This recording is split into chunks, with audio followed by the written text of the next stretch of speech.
भारत आज़ाद हुआ और आज़ाद होने के बाद डॉक्टर भीमराव अम्बेडकर के नेतृत्व में संविधान सभा का काम शुरू हुआ और संविधान बना, तो संविधान में 3 प्रमुख लक्ष्य रखे गए। एक था कि पॉलिटिकल डेमोक्रेसी, लोकतंत्र, जो राजनीतिक लोकतंत्र की बात की। एक थी सोशल डेमोक्रेसी, सामाजिक लोकतंत्र की बात हुई थी, उसके उद्देश्य दिए गए थे संविधान में, स्टेप बाय स्टेप उसके कदम उसमें उपाय किए गए थे संविधान में। और तीसरा था इकोनॉमिक डेमोक्रेसी।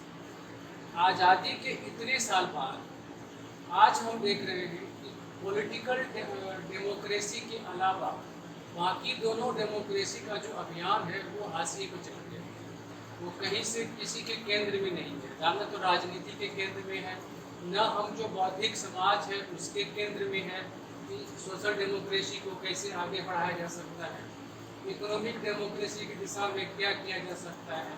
तो इन चीज़ों पे गवर्नमेंट का तो फोकस नहीं है, पब्लिक का भी कम फोकस है, जानकारी भी कम है लोगों को कि इस दिशा में क्यों नहीं काम हुआ, क्यों नहीं देश आगे बढ़ा, क्यों नहीं इस दिशा में काम हुआ। जब ये तीनों लेवल पे एक्यूमुलेट होकर एक पैरेलल में काम होता तो आपको लगता है कि भारत में भी एक अच्छा लोकतंत्र है जैसे यूरोप में काम करता है। क्योंकि जो संविधान का जो हमारा आइडिया है वो कम्प्लीटली इंडिजीनियस नहीं है, मतलब कि भारत के सामाजिक परिवेश में या भारत की ज़रूरत से पैदा हुआ कोई संविधान नहीं है। संविधान में कहीं न कहीं अच्छी बातें हम दूसरे देशों के संविधान से ले रखे हैं, चाहे यूरोप से ले रखे हों, यूरोप के कई देशों से चीज़ें ले रखे हों, अमेरिका से ले रखे हों, रशियन से ले रखे हों, तो उनके देश में अच्छी बातें क्या थी, वो बातों को हमने आत्मसात किया कि हम एक कल्पना करके, क्योंकि भारत 200 साल से अंग्रेजों का गुलाम रहा है, उसके पीछे देखेंगे तो अलग तरह का राजतंत्र का शासन रहा है, शुरू से लोकतंत्र उस तरह से नहीं था। वैशाली के लिए हम कहते हैं कि वैशाली के में सबसे पहले प्राचीन तरह का लोकतंत्र था जनपद, बट वो एक बूंद के बराबर था, वो जनपद एक जनपद में लोकतंत्र की बात थी, बाकी कहीं लोकतंत्र नहीं था, राजतंत्र था। तो जिस तरह से भारत की यात्रा होती है, भारत के एक देश बनने की भी जो यात्रा है, भारत हम रियासतों में बटे थे, तो एक देश बनने की भी जो यात्रा है, उन तमाम चीज़ों को अगर आप जोड़ेंगे, देखेंगे, तो 47 के बाद जो भारत का होना चाहिए था, भारत जिस तरह से आगे बढ़ना चाहिए था, आज के टाइम में भारत उस दिशा में या उस लक्ष्य के साथ हम उस तरफ उसी रूप में नहीं बढ़ रहे हैं जिसकी ज़रूरत है। और इस टाइम में आप देख रहे हैं कि पिछले 4 दशक से अगर मैं देखूँ कि पिछले 4 दशक से जो राजनीति है उसमें कई सारे उसकी कमियां हैं, बहुत विद्रूपताएँ हैं उसमें, राजनीति में अलग अलग चीज़ों में आप सब जानते हैं इस चीज़ को कि 80 के दशक के बाद से अगर भारत की राजनीति में देखेंगे तो चाहे सरकार जिसकी रही हो, सत्ता पक्ष ने अपने हिसाब से राजनीति को चलाने की कोशिश की है, अपने हिसाब से लोकतंत्र की व्याख्या करने की कोशिश की है। क्योंकि 80 के दशक से और अब तक अगर 2025 में आए तो राजनीति के अपराधीकरण से जब प्रक्रिया शुरू हुई है तो आज राजनीति के कॉर्पोरेटीकरण तक एक यात्रा तय की है, जिसमें कि अपराध का भी एक समय में बोलबाला रहा भारतीय राजनीति में कि पॉलिटिक्स एंड क्रिमिनल मिक्स हुआ, और उसके बाद फिर धीरे धीरे करके जो उससे थोड़ा सा आगे आए तो पूरे लोकतंत्र का एक कॉर्पोरेट ने जो हाईजेक किया लोकतंत्र। एक बड़ा इंटरेस्टिंग है कि मनमोहन सिंह भारत के पीएम होंगे, किसी भी भारतीय मीडिया ने ब्रेक नहीं किया, CNN ने ब्रेक किया, CNN अमेरिकन मीडिया है। तो आपको ये देखना पड़ेगा कि भारत में प्रधानमंत्री कौन बन रहा है और उसको उसके पीछे की ताकत कौन है, हमारा लोकतंत्र कैसे काम कर रहा है, क्या उसमें सिर्फ जनता का ही, जो हम लोकतंत्र को समझते हैं, लोकतंत्र की जो परिभाषा है उसमें लोकतंत्र क्या उसी रूप में काम कर रहा है। लोकतंत्र हम समझते हैं कि जनता वोट देती है और सरकार हम चुन लेते हैं और उसी में से तय हो जाता है, ऐसा नहीं होता है। लोकतंत्र इस तरह से भारत में अभी काम नहीं कर रहा है, उतने परिपक्व लेवल पे हमारा लोकतंत्र नहीं आया है। कौन सत्ता में आएगा, कौन पीएम बन सकता है, ये सारी चीज़ें बाहर की ताकतें भी तय करती हैं। जनता तो एक टूल है, मतलब वोट दे के एक प्रक्रिया का पालन में जनता एक हिस्सा है। अभी इसी बार देखेंगे कि 2013 और 14 के पीरियड को देखिए आप, तो 2013 और 14 में आप अगर देखेंगे तो भारत का प्रधानमंत्री कौन होगा वो सांसद तय नहीं कर, सांसदों के तय करने के भरोसे नहीं छोड़ा गया। कि चूंकि भारत की लोक संविधान की प्रक्रिया के तहत मुख्यमंत्री का चुनाव आपके विधायक करेंगे, जनता विधायक चुनेगी, विधायक मुख्यमंत्री चुनेंगे, तो उनमें से उनका नेता कौन होगा। यही चीज केंद्र में होता है कि जनता सांसद चुनती है और उसके बाद सांसद तय करेंगे कि प्रधानमंत्री कौन होगा। लेकिन ये चीज़ नहीं हो रही है कि सांसदों के बीच से प्रधानमंत्री कौन होगा वो नहीं चुन पा रहे हैं। सांसद वो नहीं अपना, केवल वो फैसले पे मोहर लगाने के लिए प्रक्रिया को पूरा होती है। पीएम कौन होगा कोई और तय करते हैं, सीएम कौन होगा कोई और तय करते हैं। तो ये सब चीज़ लोकतंत्र की कमियां को आप उसको उस रूप में देख सकते हैं कि लोकतंत्र का जो इम्प्लीमेंटेशन है वो उस रूप में नहीं हो रहा है। ये सारी कुछ एक चुनौतियाँ हैं। अभी अगर बिहार में सिर्फ इस विषय की भूमिका को लेकर के थोड़ा मैं बैकग्राउंड में अभी कि कैसे इस चीज़ को हम समझें, इस चीज़ को कि भारत में जो चुनावी राजनीति है वो कैसे शेप ले रही है, कैसे आगे बढ़ रही है, कैसे उसमें प्रॉब्लम्स हैं उस तरफ। अभी जैसे ये जो विषय तय करने के लिए बिहार का संदर्भ लीजिए कि बिहार में आगे 22 नवंबर से पहले चुनाव हो जाना है और चुनाव में नई सरकार है। लेकिन उस चुनाव से पहले आपका जुलाई में, अगस्त में वहाँ पर SIR शुरू किया गया। SIR गलत नहीं है। हर एक चुनाव से पहले आप देखेंगे तो देश में अलग अलग हिस्से में चुनाव से पहले एक मतदाता का एक पुनरीक्षण होता है कि वोटर लिस्ट में कौन है, कौन नहीं है, किनके कौन नए जुड़ गए या फिर किन्हीं की डेथ हो गई है तो कौन उससे बाहर हो सकते हैं। ये एक पूरे देश में प्रक्रिया है और इसी अगर मंशा सही है आपकी तो ये प्रक्रिया गलत नहीं है। लेकिन इसकी जो टाइमिंग है, ये काम आप ठीक चुनाव से पहले कर रहे हैं, जबकि ये काम आप पहले कर सकते थे। आप 1 साल पहले कर सकते थे, 2 साल पहले कर सकते थे। एन चुनाव के वक्त करने की इसकी जरूरत नहीं थी।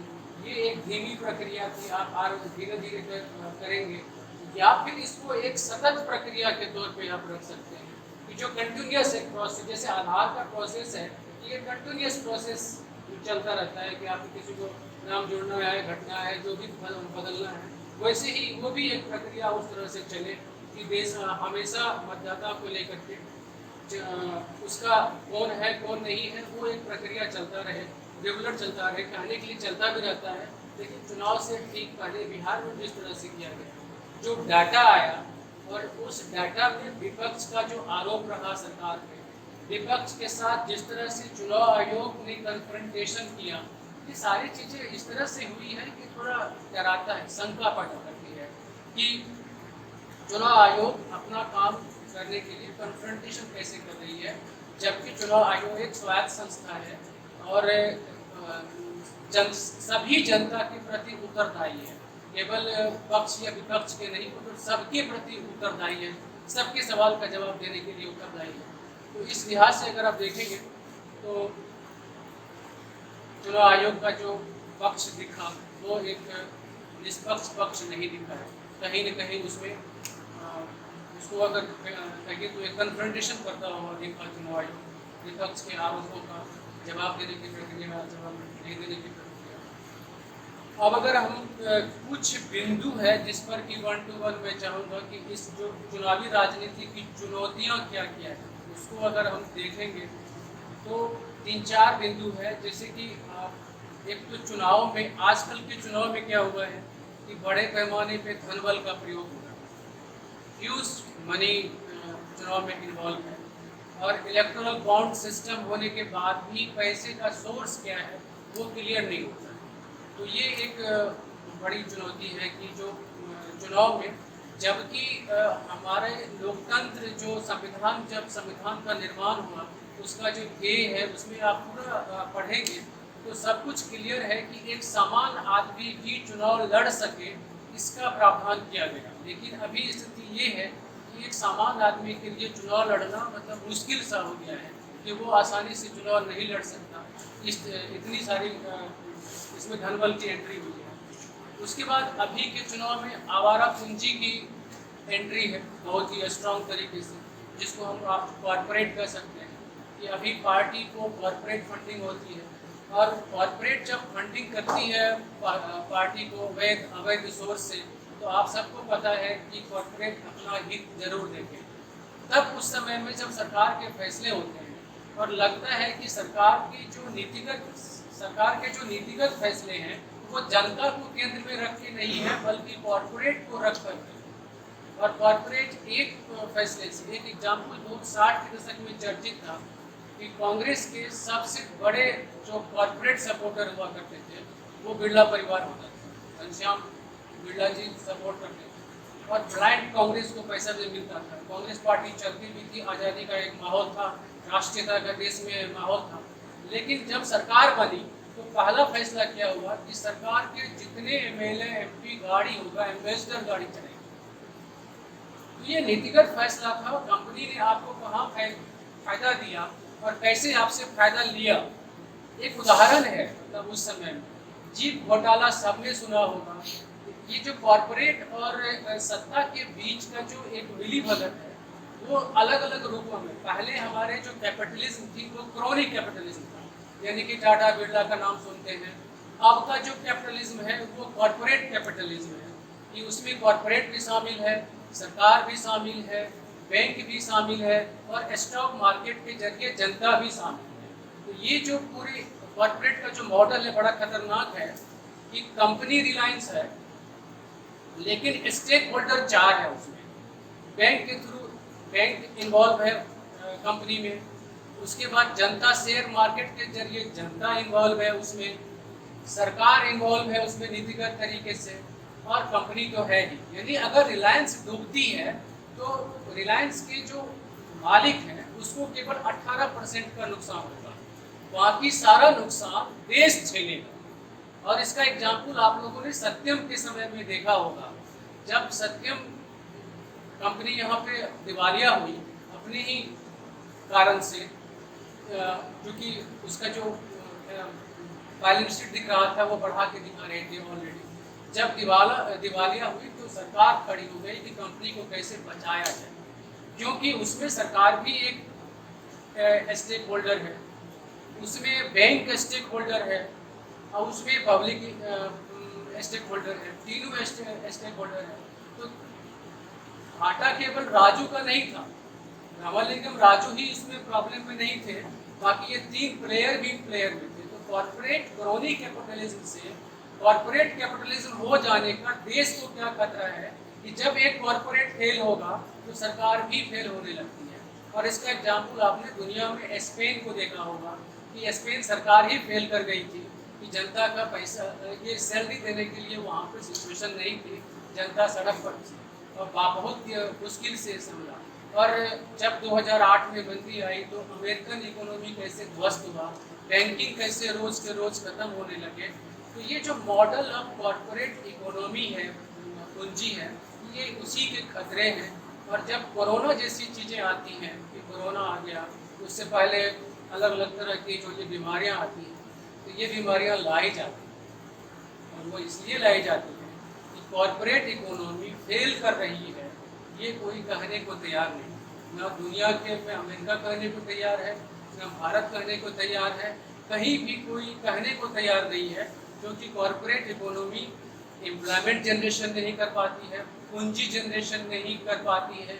वो बुलबुला इकोनॉमी है, स्टॉक मार्केट की इकोनॉमी है कि बिना कुछ किए वो दुनिया पे राज कर रही है, बिना कुछ किए पूरे इकोनॉमी को कंट्रोल कर रही है। तो उसमें जो असली लक्ष्य है कि पूंजीवाद और खासकर की जो कैपिटलिज्म है और कम्युनिज्म है, दोनों में अगर फर्क देखेंगे तो एक है कि कैपिटल विद कैपिटलिस्ट, एक है कैपिटल विदाउट कैपिटलिस्ट। कैपिटल दोनों को चाहिए, साम्यवादी व्यवस्था को भी आगे बढ़ने के लिए कैपिटल चाहिए और पूंजीवादी व्यवस्था को भी आगे बढ़ने के लिए कैपिटल चाहिए। लेकिन उसका जो डिस्ट्रीब्यूशन है, उसका जो पूरा जनता का जो उसमें जनता की जो हिस्सेदारी है, ये एक सरकार, नियम, कानून सब मिलकर तय करते हैं कि कैसे उसको हमें आगे बढ़ाना। तो मौजूदा कॉरपोरेट कैपिटलिज्म है वो क्रोनिक ज़्यादा खतरनाक है। अगर पुराने समय में टाटा को घाटा होता तो वो घाटा केवल टाटा था। आज के टाइम का जो घाटा है वो केवल रिलायंस की नहीं है या अडानी की नहीं है, उसमें जनता भी इन्वॉल्व है, सरकार भी इन्वॉल्व है, बैंक भी इन्वॉल्व है। तो एक घाटा 3 स्टेट खड़ा करते हैं। मैं विषय से उस तरफ इसलिए ले जा रहा हूँ कि ये सारे फैक्टर्स डिसाइड कर रहे हैं कि किसी देश की सरकार कैसे बनेगी, किसी देश में लोकतंत्र कैसे चलेगा, जनता वोट देगी क्या, केवल वो वोट देने की मिस्त्री रहेगी। तो ये सब उसके बैकग्राउंडर है कि ये सारी चीज़ें फैक्टर काम कर रहे हैं, हमारे लोकतंत्र को सब मिल के प्रभावित कर रहे हैं। और जो हम जनता एक निरीह, एक मतलब वोट देने के टूल बन चुके हैं कि केवल हमारा काम है वोट देना। प्रत्याशी कौन होगा जनता तय नहीं कर पाती है, आपके बीच में प्रत्याशी थोप दिया जाता है। कई बार प्रत्याशी मान लीजिए रोहतक का नहीं है, कहीं बाहर से आकर के लोकसभा का प्रत्याशी यहाँ खड़ा कर दिया जाता है, पार्टी इनमें से ना चुन के बाहर से थोप दिया जाता है। और हम लोकतंत्र के, हमको शिक्षा भी दी जाती है, प्रचार भी किया जाता है हर एक मीडिया के माध्यम से, चाहे टेलीविजन हो चाहे सोशल मीडिया है, कि नहीं लोकतंत्र को जीवित रखना है, हमें वोट देना है, हमें घर से निकलिए वोट दीजिए। लेकिन किसको, क्या कैंडिडेट के चुनने में जनता को पूछा गया, क्या कोई भागीदारी दी गई, क्या जो पार्टी हमारे बीच काम कर रही है उन पार्टी ने उन्हीं लोगों के बीच से क्या किसी उम्मीदवार को चुना है। तो ये सब थ्रेट्स है कि मतलब लोकतंत्र जो हमारा काम कर रहा है वो उस रूप में नहीं कर रहा है जिस रूप में उसे करना चाहिए। डेमोक्रेसी को कैसे, जो सीधी सी बात है कि लोकतंत्र है तो यानी लोग की भागीदारी, और यहाँ अगर देखेंगे तो हर मोर्चे पे लोग की भागीदारी नहीं है, लोग ही गायब हैं, लोग सिर्फ एक वोट देने का टूल है। और इसीलिए कहते हैं कि हम राजनीतिक लोकतंत्र भी सही तरीके से लेकर के नहीं आए हैं, बाकी दो तो शेष है ही। अभी जो अम्बेडकर जी का जो सपना था संविधान का, वो तो दोनों शेष है, उस पर तो कोई काम ही नहीं हो रहा है। तो ये एक समस्या है। एक अगला विषय है इसी का हिस्सा में कि पार्टियों के अंदर लोकतंत्र का अभाव। जब चुनावी लोकतंत्र की बात करते हैं तो कोई भी पार्टी हो इसके अंदर में लोकतंत्र का अभाव। उदाहरण लेते हैं बीजेपी से, क्योंकि बीजेपी हमेशा दूसरे पे आरोप लगाती है कि वो परिवार की पार्टी है। सच भी है कि परिवार की पार्टी है, लेकिन जब बीजेपी की बात अगर देखेंगे तो 2013 में जब तक बीजेपी की जो कार्यकारी समिति है ये तय नहीं कर दिया कि अगला पीएम मोदी होंगे, तब तक मोदी चैन से बैठे नहीं। जबकि ये काम जनता का था कि जनता सांसद चुनते और सांसद चुनते कि कौन पीएम हो। लेकिन पहले ही पार्लियामेंट्री कमेटी जो पार्टी की थी, तो पार्टी ने अनाउंस कर दिया कि अगर हम सत्ता में आते हैं तो नरेंद्र मोदी प्रधानमंत्री। उनका कहने के लिए एक तरीका हो सकता है कि हम पार्टी में अपना चेहरा लेके जा रहे हैं, जनता के बीच जा रहे हैं। लेकिन जब पार्टी, जनता वोट करती है तो वो व्यक्ति पे वोट नहीं करती है। लोकतंत्र का मतलब ही वही था कि व्यक्ति नहीं विचारधारा, कि लोकतंत्र का जो पार्टी आपके पास आ रही है वो क्या एजेंडा लेके आ रही है, डेवलपमेंट का उसका एजेंडा क्या है, क्या वो जो आप सरकार बनने पे वो समाज को बेहतर कैसे बनाएगा, उसके लिए क्या उसका एजेंडा है। तो उस आधार पे आप वोट करते हैं, ना कि कौन पीएम होगा। क्योंकि अगर बीजेपी की सरकार बनती है तो सरकार में एक व्यक्ति मुखिया हो सकता है, लेकिन सरकार तो डिसेंट्रलाइज है। पूरा जो हमारा सिस्टम है वो डिसेंट्रलाइज है, अलग अलग निकाय है। रिजर्व बैंक अपनी तरह से काम करता है, फाइनेंस मिनिस्ट्री अलग तरीके से काम करता है, सेबी अपनी तरह से काम करता है। तो हर एक चुनाव आयोग अपने तरीके से, सुप्रीम कोर्ट, सब लोकतंत्र के हिस्से हैं। जो न्यायपालिका है, कार्यपालिका है या विधायिका है, और फिर डेमोक्रेसी का जो चौथा स्तंभ है मीडिया है। सब अपने अपनी पॉकेट्स पे काम करता है तो देश चलता है। तो यानी कि एक व्यक्ति का प्रधानमंत्री होना ही सब कुछ नहीं है, वही सरकार नहीं है, बल्कि एक सिस्टम काम करता है, व्यक्ति काम नहीं करता है। तो ये हमारा लोकतंत्र का मूल है। तो उसमें जो पार्टियों के अंदर लोकतंत्र का अभाव है, ये सभी पार्टियों में है इस टाइम। अगर आप कोई भी पार्टी उठा लेंगे तो पार्टी के अंदर में चाहे पार्टी का अध्यक्ष का चुनाव हो, अभी बीजेपी बहुत लंबे समय से अपना अध्यक्ष का चुनाव नहीं कर पा रही है। क्यों नहीं कर पा रही है? क्योंकि वहाँ भी किसी चेहरे को थोपने की तैयारी है। अभी ये हो ना कि जो पार्टी के अंदर ही राष्ट्रपति कौन चुने जाएंगे, अगर ये पार्टी के अंदर ही वोटिंग हो जाए, कोई भी पार्टी का अध्यक्ष कौन होगा वो भी पार्टी के अंदर वोटिंग के जरिए हो जाए। जहाँ जनता की भागीदारी जरूरी है वहाँ जनता से भी आप ले सकते हैं। ये तो हो नहीं रहा, पार्टी ऊपर से थोप देते हैं कि फल्ला ही राष्ट्रपति होंगे, फल्ला ही उपराष्ट्रपति के उम्मीदवार होंगे, फल्ला ही पीएम के उम्मीदवार होंगे। तो ये एक बृहद तरीके से हमें देखने की जरूरत है कि पार्टी के अंदर भी जो लोकतंत्र के नाम पे सरकार बनाने के लिए मैदान में है, उन पार्टियों के अंदर ही लोकतंत्र नहीं है, लोकतंत्र तरीके से काम नहीं कर रहा है। तो हमें वहाँ पे फोकस करना पड़ेगा कि दबाव डालना पड़ेगा सोसाइटी के कि ये पार्टी अपने अंदर लोकतंत्र लाने के लिए मजबूर है। एक अगला संकट है जो कुछ चुनावों में देखने को मिला है, वो है वोटिंग परसेंटेज में कमी। क्योंकि लोकतंत्र इतना विद्रूप हो चुका है, इतना खराब हो चुका है उसका रूप, कि सभी जनता उसमें लोकतंत्र की भागीदारी उदासीन हो रही है।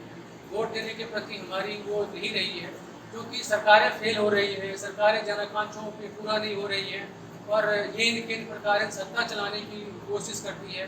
तो उस कारण से जनता में एक उदासीनता है। तो इस बिंदु को भी हमें ध्यान देना चाहिए। इसे भी एक चुनावी राजनीति की चुनौती के तौर पर देखिए कि ये कैसे परसेंटेज बढ़े। सरकार चुनाव के समय में प्रयास करती है कि जो वोटिंग परसेंटेज बढ़ जाए, उसके लिए प्रचार तंत्र बहुत चीज़ें करती हैं, लेकिन ये सतत प्रक्रिया है और जब तक ठोस एजेंडा या ठोस आउटलुक नहीं आएगा तब तक जनता में भरोसा नहीं जगेगा और इस कारण से ये उदासीनता देखने को मिलेगी। एक और चुनौती है जो कि आपको इस समय में देखा जाता है, वो है प्रचार तंत्र का दुरुपयोग।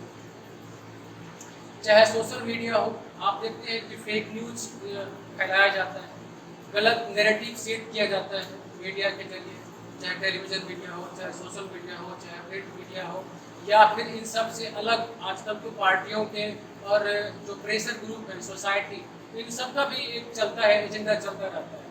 कई बार तो एजेंडा विदेश तय करता, आपके यहाँ इंटरफेयर कर रहा होता, आपको पता नहीं होता। कि जब देखा होगा कि ट्रम्प का चुनाव चल रहा था तो रूस इन्वॉल्व था उसमें इनडायरेक्टली कि ट्रम्प की विजय हो जाए। ये भी एक लोकतंत्र में बड़ा खतरनाक ट्रेंड आया है कि जो घुटे हुए नेता है या जो एक्सपीरियंस नेता है पार्टी के अंदर, उसको मौका नहीं मिला, मौका ऊपर से सीधे ठोक करके मिला। जैसे ट्रम्प है तो ट्रम्प को ले आया, कॉर्पोरेट को कौन पसंद है उसको लाया जाए, और वो शशि थरूर के शब्दों में कहा जाए तो हेडलेस चिकन होता है। कि मतलब जो आदमी को राजनीति का अनुभव नहीं है उसको आप किसी राष्ट्र का टॉप बना दीजिए तो आम जनता की क्या पीड़ा है उसको पता ही नहीं। अमेरिका का एग्जाम्पल इसलिए दे रहा हूँ कि चूँकि वो पूरी दुनिया में लोकतंत्र को एक मजबूती के एक हम उम्मीद के तौर पर देखते हैं, लेकिन वहाँ अभी देखिए सरकार कैसे बन रही है कि डोनाल्ड ट्रंप का पीएम राष्ट्रपति बनना अमेरिका में कॉरपोरेट ने तय किया, बाहरी ताकतों ने तय किया, अमेरिकी जनता ने तय नहीं किया। नहीं तो अमेरिकी जनता कभी भी डोनाल्ड ट्रंप को दोबारा मौका नहीं देती अगर उस तरीके से चुनाव होता, उस ढंग से चुनाव होता। भारत में भी एग्जाम्पल कई सारे ऐसे हैं कि वो उनको दोबारा जनता कभी मौका नहीं देती अगर जनता ही तय कर रही होती, केवल जनता ही वोट दे रही होती। तो हो सकता है कि नरेंद्र मोदी दोबारा प्रधानमंत्री नहीं बन पाए।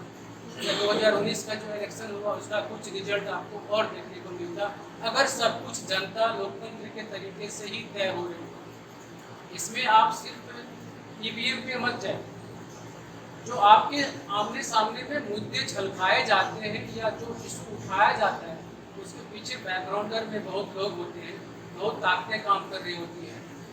अभी देखिए कि भारत में 1300 जापानी कंपनियां काम करती हैं। एग्जाम्पल के लिए बोल रहा हूँ, 1300 जापानी कंपनियां काम करती है भारत में।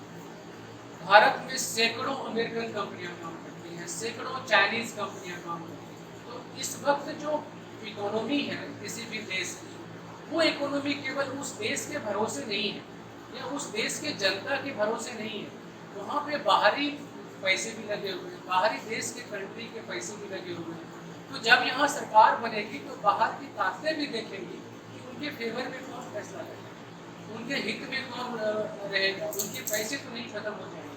तो ये सारी चीज़ें काउंट करती है। तब आपके लोकतंत्र में ये सब बाधाएं हैं जो बाहरी ताकतें इस तरह से आपके लोकतंत्र की प्रक्रिया को प्रभावित कर सकती है, आपके सोचने की शक्ति को प्रभावित कर सकती है। जब हम सोच कुछ और रहे हैं, मीडिया में कुछ और देख रहे हैं, लेकिन वो क्यों देख रहे हैं उसके पीछे कारण हमको नहीं पता। अचानक से ये मुद्दा क्यों आ गया, आप कई बार सोचते होंगे कि अचानक से ये मुद्दा क्यों आ गया।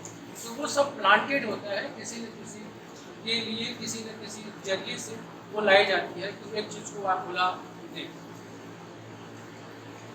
उसके बाद एक इशू के अभी विदेशी हस्तक्षेप एक इशू था, तो उसमें मैंने किया कि जो लोकतंत्र में हमारी जो मौजूदा लोकतंत्र है भारत की, अगर आप देखेंगे भारत में दुनिया भर में सरकारें बनती हैं, भारत की लीची उसमें से। तो एक लोकतंत्र में विदेशी हस्तक्षेप है, वो खुलेआम है और हर सरकार में रही है।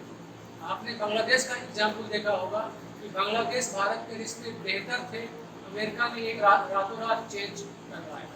इमरान खान ने रूस की यात्रा की, अमेरिका ने रातों रात अमेरिका की सत्ता, पाकिस्तान की सत्ता बनी थी। और वहाँ पे किस तरीके से लोकतंत्र का मजाक बना, टेलीविजन पे सब लोगों ने, आप लोगों ने देखा होगा।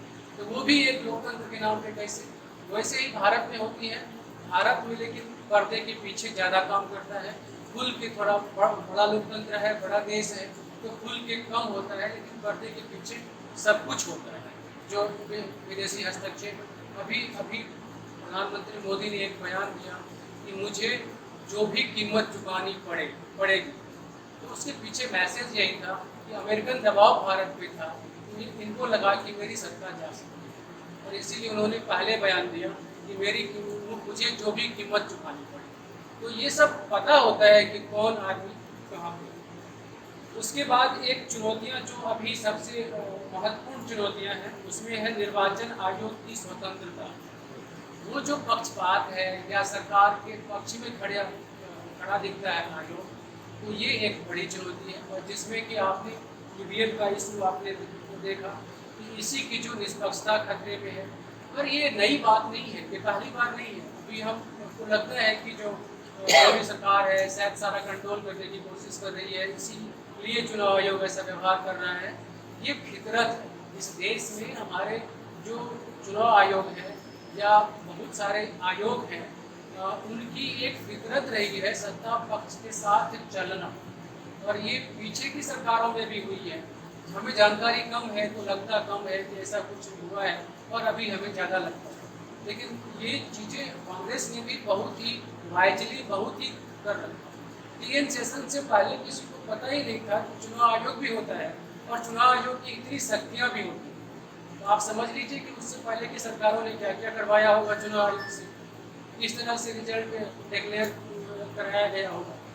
अभी चीज़ें मुझे लगता है कि ज़्यादा ट्रांसपेरेंट है कि तुरंत पकड़ में आ जाती है, तुरंत हम हल्ला भी करते हैं, तुरंत हमारे सामने भी होती है और हम दबाव भी बनाते हैं।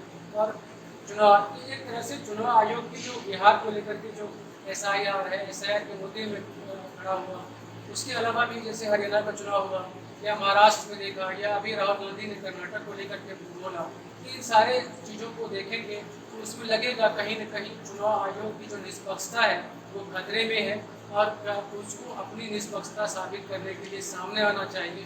उनकी जो अपनी स्वायत्ता है उसको बरकरार रखने के लिए इस चुनाव आयोग में काम होना चाहिए।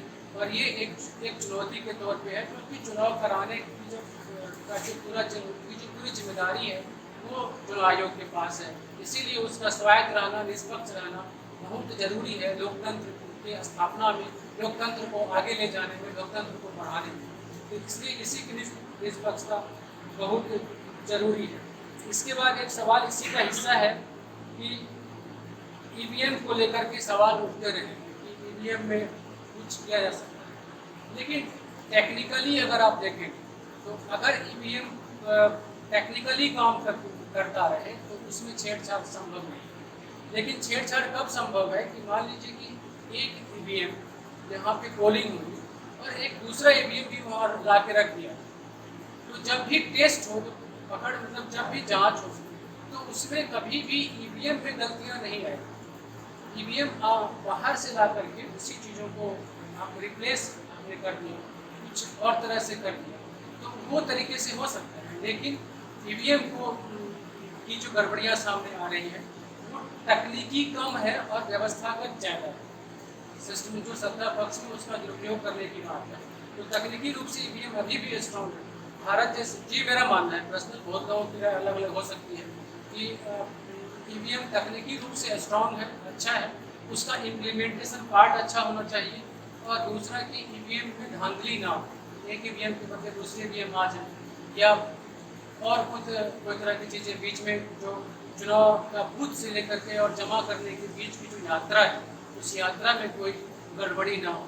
इस तरह में सत्ता का जो दुरुपयोग होता है उसमें हमारे डीएम भी शामिल होते हैं, चुनाव के बहुत सारे अधिकारी शामिल होते हैं। इस तंत्र को सुधारने की जरूरत है। एक 2023 में एक सुप्रीम कोर्ट ने मुख्य चुनाव आयोग की चयन के लिए एक दिया था, वो एक आदेश दिया था, लेकिन अब तक उस आदेश का उस तरीके से पालन नहीं हो रहा है। सुप्रीम कोर्ट ने कहा था कि पक्ष विपक्ष दोनों के मिल के चुनाव आयोग का जो चुनाव होगा वो किया जाए, ताकि उसमें एक बैलेंसिंग बना रहे।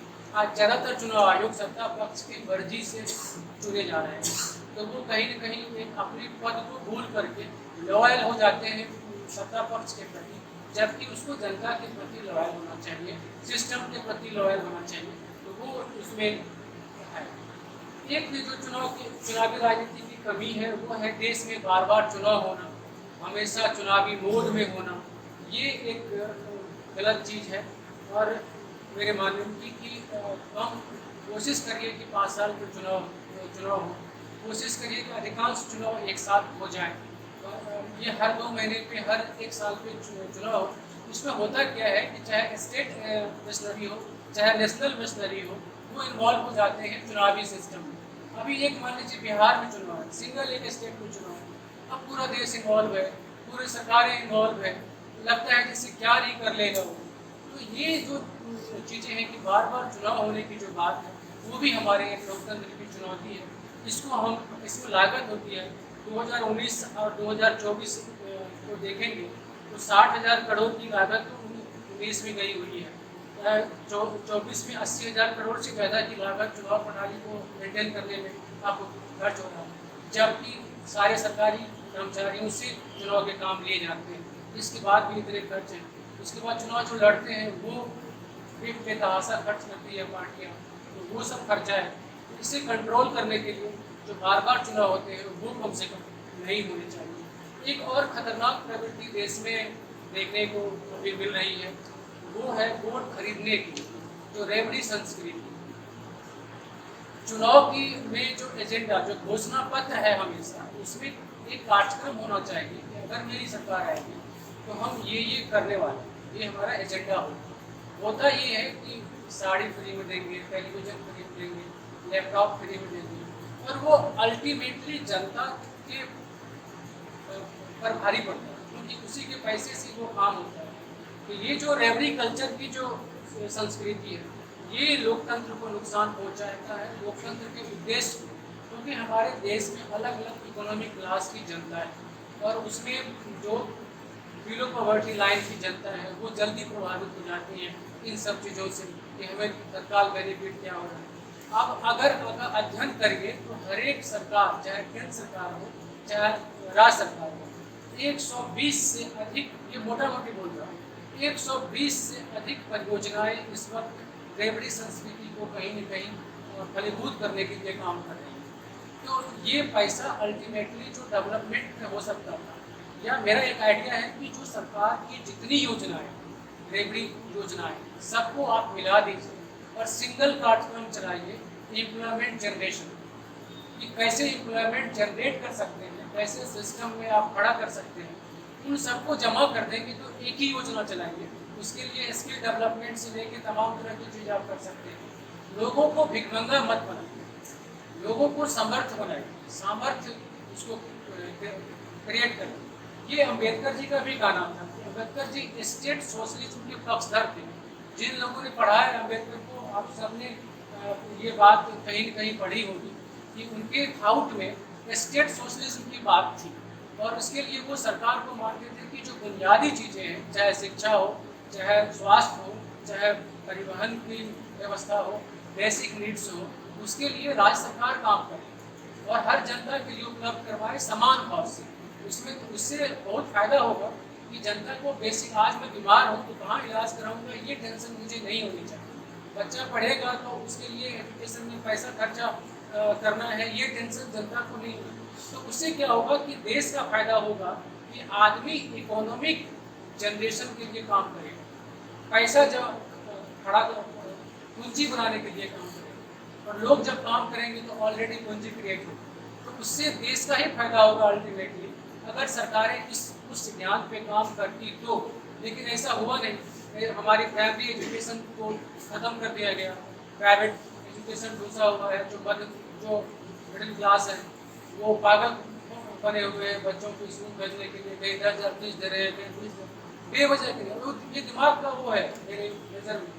आप कहीं भी 1,00,000 रुपया फीस भर के स्कूल पे ले जाओ, पढ़ाएगा तो ABCD ही ना, पढ़ाएगा तो OA ही पढ़ाएगा। तो ये एक समझ की बात है कि आप किस स्कूल में भेज रहे हो, कितना खर्च कर रहे हो।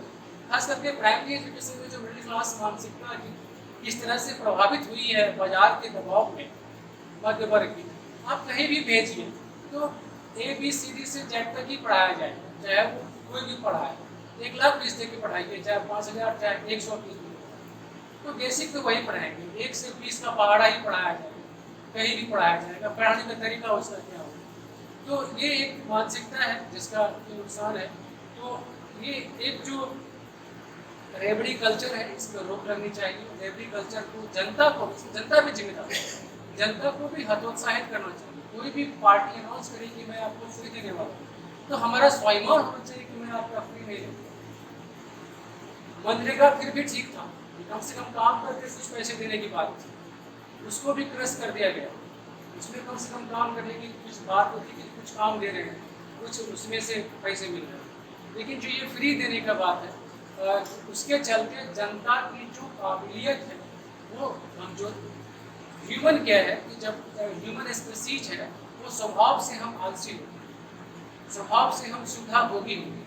ये इंसान के जेनेटिक जीन में है कि हमको अगर कुछ नहीं करना पड़े और जीवन चलता रहे, तो कौन चाहेगा कि ऐसा ना हो।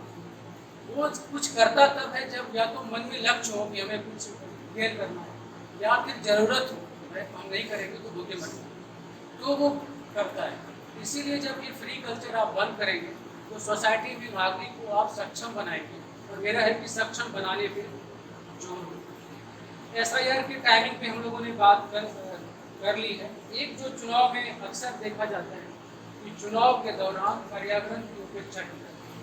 ये एक नया चीज़ मुझे दिमाग में आया कि चुनाव के दौरान जितने पोस्टर हैं, बैनर है या जो भी बातचीत है, उसमें कहीं न कहीं पर्यावरण उसमें मुद्दा उनके केंद्र में नहीं होता, ना एजेंडा में होता है, ना बातचीत में होती है, ना क्रियाकलाप में। तो पर्यावरण की रक्षा बहुत ज़रूरी है। ग्लोबल वार्मिंग बहुत तेज़ी से हमारे जीवन में संकट है, उसका तांडव आप पहाड़ में अभी देख रहे हैं कि पहाड़ गिर रहे हैं, लोग मर रहे हैं, तूफान आ रहे हैं और भूकंप हो रहे हैं। और ये भारत की स्थिति नहीं है, दुनिया भर की है। तो इस कारण से अब लोकतंत्र में, चुनावी लोकतंत्र में भी पर्यावरण की रक्षा की बात होनी चाहिए और उस पर ध्यान होना चाहिए और हम जनता को उस पर फोकस करना चाहिए। एक चीज़ जो मैं, ये हम अंतिम चरण की तरफ पहुंच रहे हैं, एक चीज़ मैं कुछ फैक्ट देना चाहूँगा कि चुनाव सुधार पे अब तक कितनी कमेटियाँ बनी हैं और क्या क्या उन्होंने बोला है। सबसे पहले 1990 में अगर बना है, दिनेश गोस्वामी समिति है जिसने कि अपराधीकरण की सरकार को कि अपराधीकरण को कैसे कम किया जाए, उसके लिए सिफारिश की थी। 1993 में वोहरा कमेटी बनी थी, जो पॉलिटिक्स एंड क्रिमिनल्स का जो नेक्सस है उसको बहुत ही प्रमुखता से सामने लेके आए थे, और उसे ब्रेक करने के लिए चुनाव आयोग को सुझाव दिया था कि आप इस तरह का इलेक्टोरल रिफॉर्म कीजिए। वो भी नहीं हुआ उस तरह से। 1998 में इंद्रजीत गुप्ता कमेटी बनी थी, जिसने की सबसे बड़ी सिफारिश की है वो है स्टेट फंडिंग की। चुनाव लड़ने के लिए, लोकतंत्र के लिए स्टेट फंडिंग की बात की, उस पर अब तक कोई इम्प्लीमेंटेशन नहीं हुआ है। स्टेट फंडिंग पे कोई चर्चा भी नहीं होती, कोई बात भी नहीं होती। केवल चुनाव के समय में कुछ लेख लिखे जाते हैं कि स्टेट फंडिंग होनी चाहिए, लेकिन उससे कोई मॉडल डेवलप नहीं हो सका है। तो चुनाव में जो यूज धन बल का प्रयोग हो रहा है उस पर चेक एंड बैलेंस कर सकते हैं अगर स्टेट फंडिंग की बात हो जाए। 2003 में सेकेंड ARA रिपोर्ट आई थी, जिसमें कि एथिक्स ऑफ गवर्नेंस की बात हुई थी। 2010 में तनख्वाह कमेटी आई थी, जिसने कि चुनाव कानूनों में सुधार की सिफारिश की थी, चुनाव कानून को कैसे बेहतर बनाया जाए। उसी दौरान उसके बाद से ये जो अलग अलग चुनाव के समिति बने, अलग अलग 3 प्रमुख पद क्रिएट किए गए, कुछ चीज़ें हुई और बहुत चीज़ें अभी सिफारिश बाकी है, तो वो चीज़ें हो नहीं पाई। तो ये सब कमेटियाँ जो है, इनके रिफॉर्म की सरकार अगर ध्यान से काम करे तो शायद एक बेहतर हम लोकतंत्र, चुनावी लोकतंत्र को बेहतर बना सकते हैं। अब हम उपाय क्या कर सकते हैं, तो अगर हम उसको पॉइंट वाइज बोले तो एक स्टेट फंडिंग बड़ा एक उपाय है। डेमोक्रेसी अंडर पार्टीज, सभी पार्टी के अंदर में डेमोक्रेसी आ जाए तो वो एक कारण हो सकता है। इलेक्शन कमीशन को निष्पक्ष स्वायत्त बनाने के लिए क्या है कि उसको आप फाइनेंशियल पावर दीजिए। वित्तीय शक्तियाँ कम है चुनाव आयोग के पास, तो ये शक्तियाँ अगर देंगे तो शायद वो अच्छे तरीके से काम कर पाएंगे। तो वो एक ज़रूरत है कि चुनाव, उसके बाद चुनाव आयुक्त के जो चुनाव की जो चयन प्रक्रिया है उसमें पक्ष विपक्ष और अलग अलग समुदाय के लोगों को शामिल किया जाए, एमिनेंट लोगों को, तभी वो बेहतर चुनाव आयोग बन सकता है। तो इसके लिए काम होना चाहिए। चुनाव सुधार कानून को लागू करने की ज़रूरत है। वो बहुत सारे रिकमेंडेशन है, बहुत चीज़ आप लोग खुद जानते हैं, तो उनको इम्प्लीमेंट करने की ज़रूरत है। और जब भी विपक्ष आरोप लगाता है चुनाव प्रक्रिया को लेकर के, जैसा अभी लगे हैं, समय समय पर लगते रहते हैं, तो उसमें एक स्वतंत्र निकाय होना चाहिए जो काम करे, उसके जांच करे। ये नहीं कि किसी अपने बारे में खुद ही तय कर दे, या सुप्रीम कोर्ट के कोई एक्स जज आ जाए और वो खानापूर्ति कर लिया, तो ये नहीं होना चाहिए। एक लोकतंत्र के लिए जरूरी है कि जितने भी निकाय बने वो स्वतंत्र निकाय हो, जो कि जांच करे उन आरोपों की, और उसमें सब पक्ष शामिल हो, तभी जाकर के बात बनेगी। उसके बाद एक है कि जो प्रचार तंत्र है, चाहे वो डिजिटल है, चाहे सोशल मीडिया है, चाहे मेन मीडिया है, तो ये जो समाज समस्त प्रचार तंत्र है, इसकी निगरानी सिस्टम होनी चाहिए। और ये चेक बैलेंस हम भी कर सकते हैं, सरकार अपने लेवल पे कर सकती है, पार्टियाँ अपने लेवल पे, चुनाव आयोग ब्रेक लगा सकता है कि जब भी चुनाव का समय होता है, पार्टी का जो पेड न्यूज़ का जो कल्चर है, आपको पता नहीं चलेगा, बहुत सारे टीवी पे न्यूज़ चल रहे होंगे, सोशल मीडिया पे चीज़ें चल रही होंगी, लेकिन वो सब पेड रहता है। उसको चेक एंड बैलेंस चुनाव आयोग कर सकता है, और चुनाव आयोग भी इसको स्ट्रांगली अगर करे तो उसको हम चुनौती से थोड़ा आगे जा सकते हैं। उसके बाद वीवीपैट है, उसको विस्तार करने की जरूरत है। वीवीपैट अभी क्या है कि सिलेक्टिव है, कुछ जगह पे फिक्स कर दिया, नहीं होगा, 100 में से 5 को ही होना है, तो वो नहीं करके इसको व्यापक बनाया जाए और इसको विस्तार किया जाए, अधिक से अधिक जगह पे इसको लगाया जाए, तो चुनाव में थोड़ी पारदर्शिता आएगी, निष्पक्षता आएगी, और जो बोगस वोटिंग या गलत ईवीएम डालने की जो आरोप है वो हो। एक चीज़ मैं पहले बोल चुका हूँ, जैसे वोट खरीदने की जो संस्कृति है उस पर रोक लगाने की, उसमें जनता भी जागरूक हो और पार्टियाँ भी ये चीज़ ना करें। और इसको जो सबसे स्ट्रांगली रोक सकता है वो चुनाव आयोग रोक सकता है कि अगर कोई पार्टी अपने एजेंडा में, अपने चुनाव घोषणा में, अपने संकल्प पत्र में अगर कोई रेवड़ी की बात करता है तो आप उसकी खारिज करिए, आप उसको चेक एंड बैलेंस कीजिए कि ये चीज़ आप नहीं कर सकते। तो ये चुनाव आयोग को वहाँ पे टाइट होना पड़ेगा। एक जो है कि सेफ एंड सिक्योर जैसे चुनाव हो गया, मान लीजिए आज चुनाव हो गया कहीं लोकसभा का, मान लीजिए रोहतक का हो, आज चुनाव होता है, रात से आप गिनती शुरू करें। और क्योंकि ये नहीं है कि रोहतक की चुनाव की गिनती के लिए रोहतक के डीएम के अधिकारी ही काम करेंगे, उनको और लोकसभा नहीं जाना है। तो इसीलिए ये गिनती आप तुरंत एक चरण, या तो देश में चुनाव आप एक चरण में कीजिए या 2 चरण में कीजिए, उसके बीच गैप कम रखिए। ये नहीं कि आज एक रख रहे हैं, एक महीना के बाद 1 महीने तक आप चुनाव में देश में डाले हुए हैं। आज जो चुनाव हो गया वो ईवीएम कहीं पड़ा हुआ है, 1 महीने तक उसको निगरानी की जा रही है। तो ये सब धांधली पे चेक एंड बैलेंस हो सकता है अगर चुनाव हो और उसको कम से कम समय में उसकी गिनती करें। एक तो कम चरण में चुनाव हो, दूसरा कि गैप कम हो, तीसरा कि आप चुनाव हो और तुरंत उसकी गिनती। विदेशों में होता है चुनाव होते हैं, बस चुनाव होने के बाद ही तुरंत गिनती शुरू हो जाती है। कई बार चुनाव चल रहा होता है, गिनती भी चल रही है। तो इस तरह से इसको जो अपने यहाँ एक एक महीना खींचने की जो प्रक्रिया है वो खत्म होना चाहिए और कम से कम इस पे एक और है कि जो हमारे जितने आज जैसे बात कर रहे हैं, तो सामाजिक संगठन है, चाहे एनजीओज हैं, सोशल प्रेशर ग्रुप हैं, लोकतंत्र की जागरूकता के लिए हम हमेशा प्रयास करते रहे, बात करते हैं। जब चुनाव आता है तभी हम चुनावी सुधार के लिए केवल चुनाव आयोग पे ही निर्भर न रहकर जो सामाजिक संगठन है वो भी समाज में कैसे जागरूकता ला सकते हैं, कैसे बात कर सकते हैं, वो भी सतत प्रक्रिया चलते रहनी चाहिए। देश के अलग अलग तरीके से अलग, और चूँकि इस टाइम में सोशल मीडिया का इतना तंत्र है कि आप छोटा भी करेंगे तो वो बड़ा बन जाएगा। तो ये चीज़ अगर करते रहेंगे तो वो, और एक मेरी निहायत और व्यक्तिगत राय है कि सरकार में पदेन जो भी लोग, चाहे प्रधानमंत्री हो, चाहे मुख्यमंत्री हो, गृह मंत्री हो, कोई चुनाव प्रचार नहीं कर सकता। इस पर बैन होना चाहिए और इस पर कानून लाया जाना चाहिए। ये मेरी व्यक्तिगत राय है, मैं शेयर कर रहा हूँ। होता ये है कि अभी बिहार में चुनाव है, प्रधानमंत्री 4 महीने पहले से कैंपेन कर रहे हैं बिहार में जाकर। भाई तुम देश का प्रधानमंत्री हो, बिहार में क्यों नहीं? अगर तुमको चुनाव लड़ना है तो मत छोड़ दो, किसी और को काम करनी है। यानी कि सरकार इंडिपेंडेंटली काम करे और चुनाव केवल पार्टी लड़े जाए। बीजेपी को लड़ना है तो बीजेपी के लोग जो वहाँ प्रचार करने के लिए, और प्रधानमंत्री को प्रचार करना हो तो आप इस्तीफा देके जाइए, गृह मंत्री को प्रचार करना ही है तो इस्तीफा देके आप जाइए। तो जो पद पे लोग हैं वो चुनाव प्रचार में शामिल ना हो, इसके लिए बाकायदा कानून बनना चाहिए इस देश में कि आप सब कुछ के लिए कानून है, कौन चुनाव लड़ेगा, कौन प्रत्याशी होगा।